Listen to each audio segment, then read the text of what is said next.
माझ्या गार्डनमध्ये आज अमेरिलिसची फुलं उमलली. मला जायचं होतं टेरेसवर फिरायला, म्हणून मी गेले होते टेरेसवर. पहिले सूर्यदेवाचे दर्शन घेऊन सुरुवात केली फिरायला. जीवनसत्व डी घेऊन खाली आले.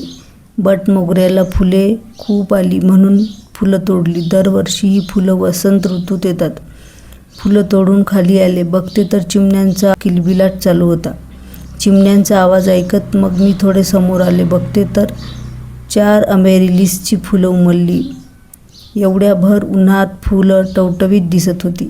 या झाडाची मुळं कांद्याच्या आकाराची, पण दांडी हिरवी आणि फुलं ऑरेंज कलरची. ही वेगवेगळ्या कलरचीही असतात. ही फुलं मनाला प्रसन्न करणारी. धन्यवाद निसर्गाचे. या रखरखत्या उन्हात अशी फुले उमलतात. खरोखर निसर्गाची खूप कमाल आहे. प्रत्येक ऋतूमध्ये वेगवेगळे फुले असतात.